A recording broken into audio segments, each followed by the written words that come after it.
Hello everyone, welcome back to the channel again. আৰু আপোনালোকে জানে মই নৰমালি বনাও ট্ৰেভেল ভিডিও বিলাক, কিন্তু আজিৰ ভিডিওটো অলপমান বেলেগ ধৰণৰ হ'বলৈ গৈ আছে। আৰু বজাৰৰ পৰা মই আনিবলৈ গৈ আছে এতিয়া হাঁহ, মানে আজি হাঁহ বনাম, আপোনালোকক অলপ দেখাম বুলি ভাবিছো। অলপ ডিফাৰেণ্ট ব্লগ এটা কৰোঁ বুলি ভাবিলো। তো এটা ঘৰৰ পৰা ওলাইছো।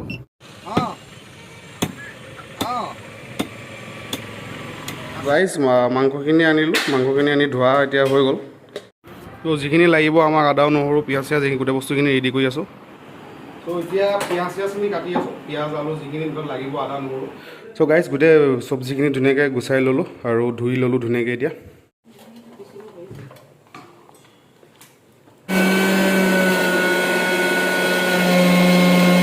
ইয়াতে মই আদা নহৰু কেঁচা জলকীয়া পিচি ল'লোঁ। এইটো বহুত পুৰণা মিক্সাৰ হয় আমাৰ ঘৰৰ, মানে এইটো মাক মামাই দিছিলে, সেইটো কাৰণে এইটো বেয়া হ'লেও মানে আগত ঠিক কৰি লয়, নতুন নিকিনে এইটোকে ঠিক কৰি লয়।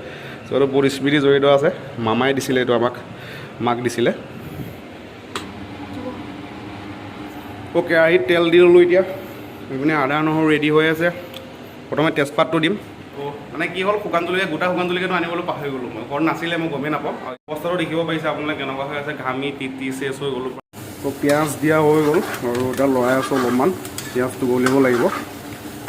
পিঁয়াজখিনি দিয়া হৈ গ'ল, এতিয়া যিখিনি পিছ লৈছোঁ আদা নহৰু জলকীয়া দি দিম এতিয়া।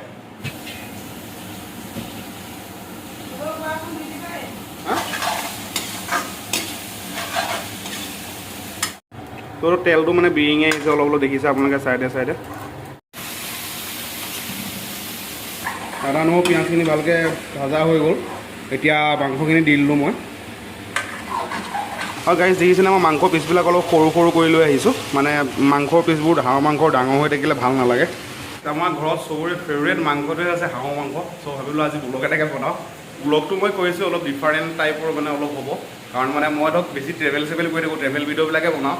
কিন্তু যদি মই ঘৰত থাকোঁ মানে খানা চানা বেছি বনাই থাকোঁ, খানা চানা বনোৱা মানে ভাল লাগে কিবা এটা মোৰ। প্ৰায়ভাগ ময়ে বনাওঁ ঘৰত মাংস আনিলে, মানে পানী বহুত খাই আছোঁ, আজি গৰমো বহুত পৰিছে, পূৰা ঘাম ওলাই আছে সেইটো কাৰণে।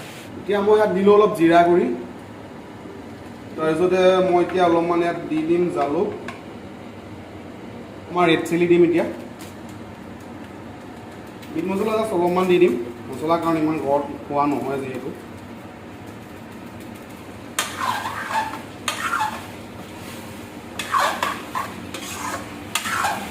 নিমখটো দি দিওঁ, আৰু হালধিটো মই ভাজি থাকোঁতে পিঁয়াজৰ লগত অলপমান দি দিছিলোঁ। তো আলুখিনি কাটি ডাঙৰ ডাঙৰ চাইজত অলপ কাটি লৈছোঁ, আলুখিনি দি দিওঁ। অলপমান ঢাকি থৈ দিছোঁ, গেছটো অলপমান কমাই দিছোঁ, চিমত দি পেলাই ঢাকি দিছোঁ। 20 মিনিটমান সময় ঢাকি থৈ দিছিলোঁ, আৰু এতিয়া ঢাকনি আঁতৰাই পেলাই আলুটো অলমষ্ট ভাজি থাকোঁতে সিজিছে, মানে ভাজি থাকোঁতে আলুটো সিজিলে খাবলৈ ভাল হয়। আৰু মাংসখিনি চাওক ধুনীয়াকৈ কালাৰ উঠিছে। এতিয়া মেইন বস্তুটো মই ইয়াত দিম, ইয়াত আছে তিল ভাজি থোৱা, 5 মিনিটমান কম জুইত ভাজা, মায়ে ভাজি থৈছিল তিল। 1/2 চামুচ মই তিল দি দিলোঁ ইয়াতে।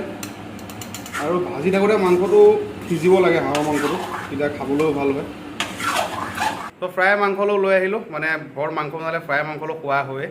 মাংস অলপ টেষ্ট কৰি পেলাই চাওঁ এতিয়া।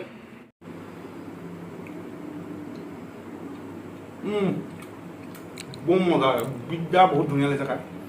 মই মাংসটো ধুনীয়াকৈ ফ্ৰাই আছে ন, মজা হয়। গৰম কৰি থোৱা পানীটো দি দিওঁ, যিহেতু কাৰী বনাম। মই ঢাকনিখন দি দিলোঁ, আৰু এতিয়া উতলিব, তাৰপিছতে মাংস ৰেডি হ'ব। আমাৰ ফাইনেলি লুকচটো মাংস এনেকুৱা আহিছে, উতলা হৈ গ'ল পানী। এণ্ড চাওক,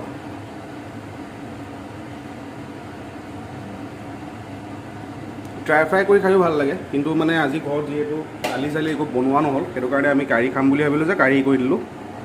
গাইছ আমাৰ যি আজি থালি আছিলে হৈ গ'ল, আৰু এইপিনে চালাড অলপ ল'লোঁ, আৰু এইপিনে মাংসটো আপোনালোকে দেখা পাইছে চাওক।